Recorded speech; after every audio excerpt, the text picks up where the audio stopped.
Usually on the start would be, 2 or 3. Okay. Cool. 3 or 4, it's fine. It doesn't matter. What we don't want to do is set a precedence that we can't obtain. Right. So if you're like, hey, I'd like to do 4 days, but then you start hitting 3, you kind of create this little snowball, like, well, I'm missing that 4th day. Is it even worth it, kind of thing. Right. So I always like to titrate up. Okay. 3 is an average place to start. Okay. I'm only here 3 days a week. Right. And I'm at the other place 2 days a week. Okay. So if we needed to mix and match, we could. My schedule's very flexible. Okay. It doesn't matter. My fee, I have the gym memberships figured into that. Okay. So here you just have you can come without me. Right. At the other place, they have a key fob system, so I have to be there to train the individual. Okay. But most people aren't, especially starting out, they're not training much on their own. Okay. Unless that, from a scheduling standpoint, that needs to be done. Okay. So I do have remote clients, I have in-person clients, and then I have, a hybrid of the two. Okay. A few with me and a few on their own. And that really just comes down to flexibility of your schedule. Like Okay. if you're at a time that, ideally, especially starting out, I always want to work with the individual. Mm-hmm. Unless they have a good amount of lifting experience for the goal that they're chasing. Right. Otherwise, I like to be in person. That way we can really kind of iron out the efficient details in movement. Okay. You can do it on video. Like I have plenty of clients that send me in reviews, and that works just fine, but nothing beats in person. All right. Just because you get that automatic feedback and you get to work on it right then versus, hey, work on this, and then it's a whole nother week until you do that movement or something. Right. So, but with that being said, what would you say your primary goals are? Primary goals, just to kind of start gaining some muscle back. Maybe I need to learn like some proper technique stuff. Like I got terrible hips, that sort of thing. Mm-hmm. So a little bit of that, and then I don't know. Tyler told me for what he thinks I should just say something to you about like what you do for rugby people. What I do for rugby people? Okay. Yeah, he thought that would work, but I don't know that that's much different than what I do for normal people. I was going to say, 'cause the other side of the cardio stuff, especially when it gets warmer, I can figure that out Sure. on my own relatively easy. Okay. And that's a manageable variable. Mm-hmm. So Ty, as a good example, would be an individual that I'm like trying to slow down because you can do too much. Right. We have this. The analogy I always use is this cup of stress. Everything, physical, mental, all of it comes from this cup, right? Mm-hmm. And there's only so much in there. And you start the week off with a full cup, and it just drains. And I look at it as like I can't refill it until the weekend. So I have to be wise about what I'm putting my energy into. Mm-hmm. So if you want to get strong or you want to put on muscle mass, and if that's higher of a priority than saying being able to run a 7-minute mile, then the program should be structured around that. Okay. Meaning the emphasis would be on training more so than running. Gotcha. But that doesn't mean you can't run. It just means that we need to manage the amount we are running. So we're in a state where we can train productively. Okay. But it is good to know what our goals are. It doesn't mean you can't have them all. Mm-hmm. It's just you can't run a marathon and train for a powerlifting meet at the same time. Right. You can have a little of it, but you can't have them both. So I don't know necessarily what Ty means by like a rugby deal, but I assume it's going to be, we're always going to have a aerobic portion to this thing. Okay. Because I do think that helps develop a more robust client. If you have a good anaerobic base and a good aerobic base, the current literature kind of leads us to believe having a little bit of both of those might be your best bet. Okay. Kind of the inverse of that would being like sports specific. Mm-hmm. Like most of the literature tells us that it's not necessarily great to focus on one element of training and just beat the shit out of it. We like a little bit all. So that's why I have multiple rep ranges, different movement styles, different strategies. I think the bigger your toolbox, probably the better lifter and the better gains you would get out of it. Okay. And once we kind of establish that hierarchy of goals, then we can be like, okay, that really kind of lets me know how often I want you in here and what we're doing. Okay. So starting out, you'll have 2 to 3 days of strength training, 1 to 2 days aerobic activity. Okay. Then you just rest on the other days. And we might even look at, like, I don't know if you mountain bike or hike or do any outdoor activities, that might take the place of one of those aerobic days. Okay. But it's easy to flip-flop that, you know. It's definitely not wrote in stone, you know, like when you get a program and you're like, all right, I need to do cardio twice this week. And you're like, shit, but I want to ride this weekend. Well, you just take off one of the cardio sessions and there's your ride. Okay. Something like that. And that'll probably change for me as the weather changes. 'Cause Yeah. at the moment, it's like, I don't want to go outside. Right. And that's the other thing is when you, you know, when the weather does warm up, you'd be putting yourself in a better position to resume your hobbies if you had been training the capacity that they require. Okay. So if you do only anaerobic shit and then springtime comes around, then you go ride and you're dying, then we could be doing more in here to help you. Okay. I guess the second thing would be, you know, as we think about, like when you say, you know, the hips aren't good. I mean, like is there flexibility and sure, stuff. I don't okay. have like messed up bones or anything. Right. That's kind of a question I'll ask in the beginning is, like, do we have any phobias to movement? Like, are there any movements in the past that you've had bad experiences with? Or, you know, a lot of people come in like, hey, I got bad knees and I don't know if I should squat. Gotcha. And that's just an example. So, like, when somebody comes in and they mention, let's say, their hips off the bat, you know, I want to kind of dig into that a little bit. Okay. And be like, all right, why do we have this belief that our hips are inflexible or painful or uncomfortable? You know what I mean? I want to dig into that thought, that seed in your mind. Okay. That would be based on I have been unable to properly perform a squat before. Okay. Yeah. Okay. It's not something I'm scared of. It's Sure. just something I'd like to work on. Right. Okay. That's fine. That, Yeah. And that is definitely something we work on. You know, day one never looks like day 3. Right.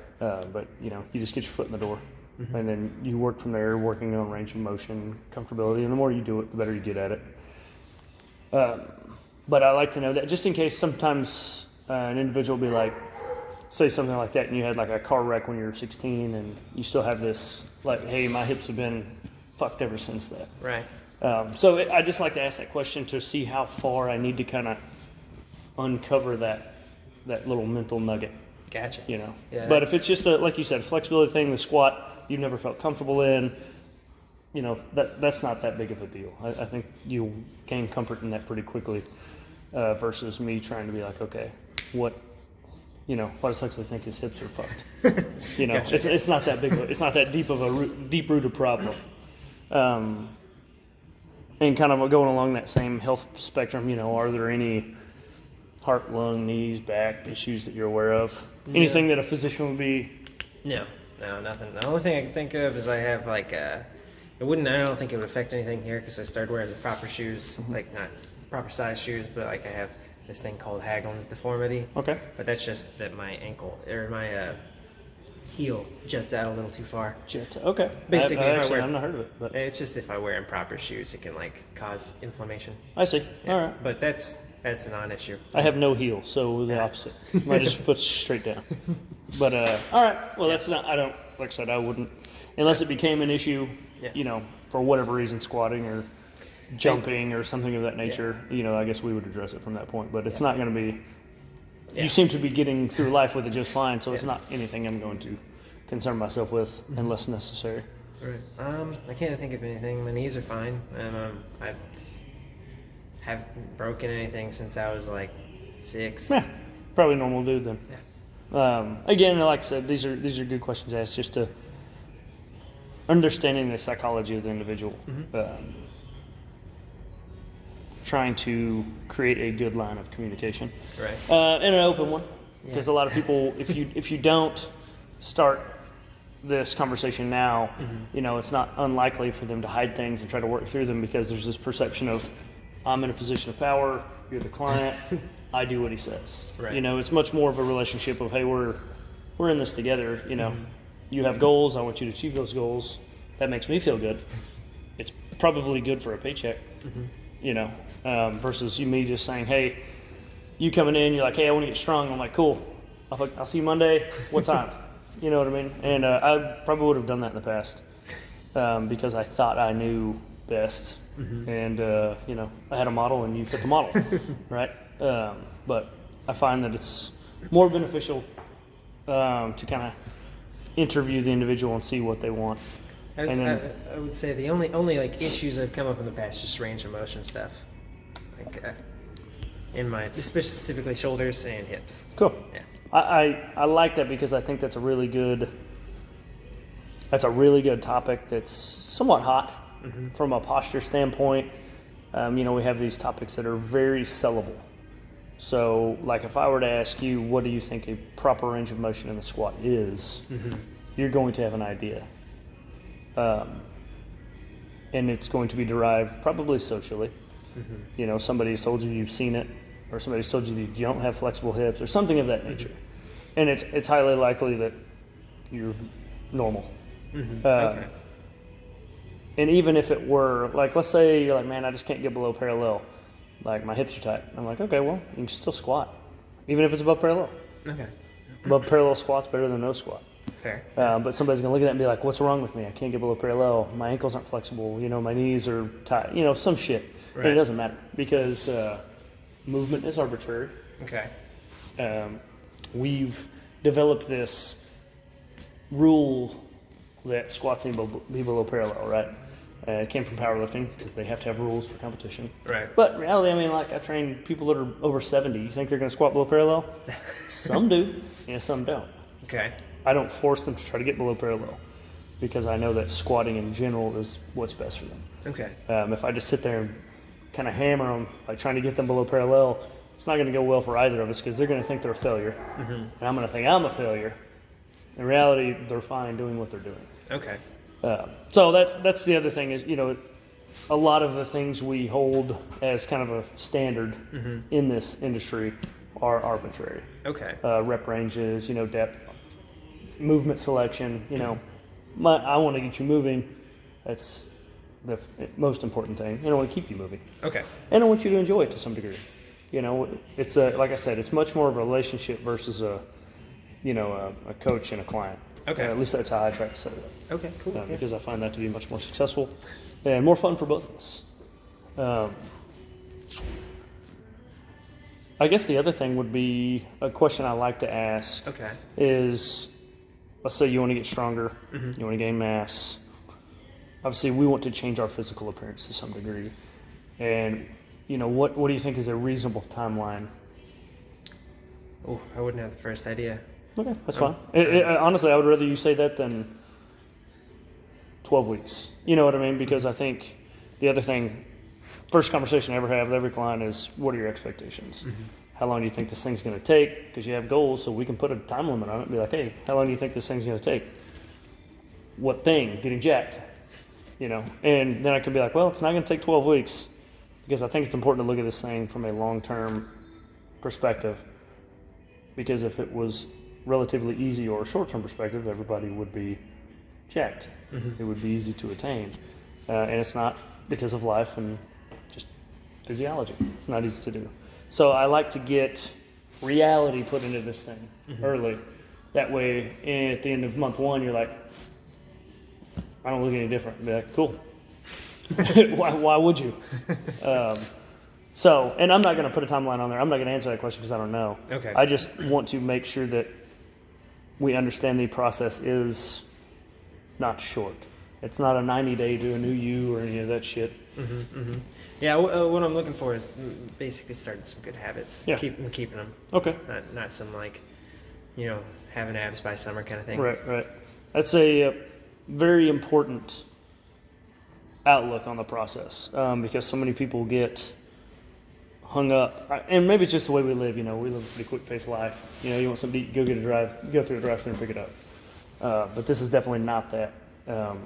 You know, and I have this conversation with a lot of female clients when they say, hey, I don't want to get bulky. You know, I don't want to lift heavy weights. I want to get big. And I was like, you know how hard I try every week to get jacked as possible. And I like relatively look like a normal dude, you know, and I'm like work my ass off. Like, what makes you think you could just come in here for a fucking few weeks and get swole? Right. Like, that kind of upsets me. But anyways, I want to, like I said, I want to insert reality into the conversation. Be like, hey, and you saying that gives me a lot of hope and confidence Okay. that it's not necessarily, you have the outcome in mind, but you want to create healthy habits. And I think a lot of healthy side effects come from a consistent training regimen. You know, it'll kind of help you make better decisions when you're out, like drinking, eating, whatever. If you're like, hey, I don't want to get hammered tonight. You know, I got some squats tomorrow, and they're going well, and I want to keep them going that way. Or whatever, you know, if you're losing weight or your body, your physical appearance is changing, those are very motivating factors to kind of stay on the tracks. Okay. Because there will be downs, there will be troughs. It's not all linear. It's not all fucking, you know, it's not all just like, hey, I want to go to the gym every day and kill it. It is at first, but then, you know, it gets to become part of your routine. It's just like waking up in the morning, you know, you don't always want to wake up, you know. So it's very rewarding, but like I said, I like to establish reality and kind of see where you're at mentally when you come in for that first time. And, you know, it kind of helps me understand the individual, because the whole process is kind of us learning about each other, because it's not a stock program. I'm going to write things that are going to challenge you, hopefully motivate you, hopefully you'll enjoy, versus just be like, hey, Huxley, here's the program, run it for 16 weeks. Call me on Sunday, you know. So, what other questions do you have? Anything good? No, I guess it'd just be the general stuff. Like General stuff? Yeah, like. I mean, I've seen you in here. I kind of know, kind of have a general concept of who you are. Yeah. Anything specific? I guess price. I don't know. Price is a good question. $140 Okay, yeah, that's attainable. for the month. Cool, easy. So $40, that is effectively covering the rate I pay John. Gotcha. So I pay him one lump sum monthly, and that's effectively my way of all of my clients are members. Okay. That's Let's see. our deal we had when we started out, and I like it that way. That way I don't have to add, subtract. You know, I give him his lump sum that we agreed on, and if I lose 10 people, he still gets it. If I gain 10 people, he gets the same amount. And that's just the way this thing goes. It fluctuates. Okay. That way, every month I don't have to figure out, be like, oh, you know, Huxley joined, I need to add $40 to my total. What is it? I just give him a lump sum. Everybody pays the same $40. Okay.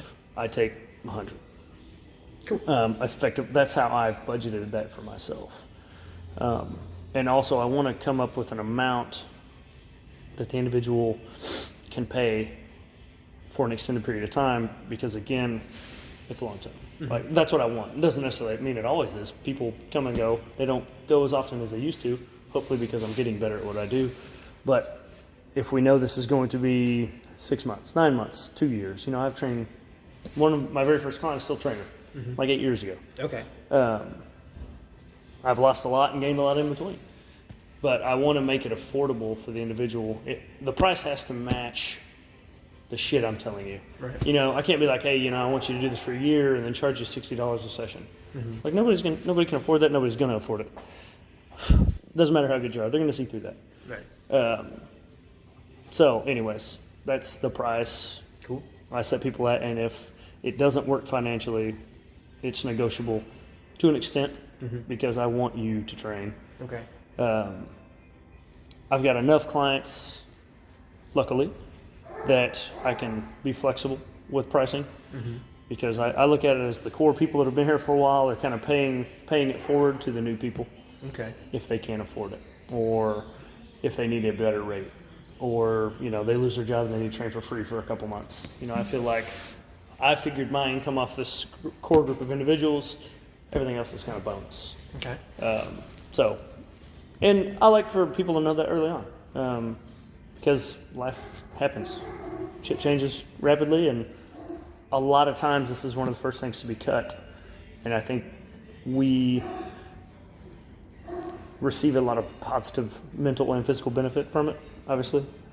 So, say like you lose your job, it's a pretty fucking down moment, you know? Like, you might not have a whole lot else to do. So I think training can be a very nice crutch when life swings. Okay. So anyways, I like to let clients know that, just in the event some shit happens, you know, this isn't something they have to be like, hey, I need to quit training. I need to, you know, cut all this extra shit out of my life. Cool.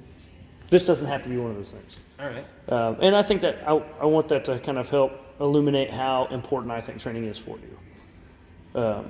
It's definitely a paycheck for me, but at the same time, you know, money isn't my motivator. It was when I was trying to feed my family, you know, 4 or 5 years ago. But like I said, luckily now I'm in a good place financially that I can be, you know, I get more out of this when you get what you want out of it. And money is a nice collateral. Okay. Yeah.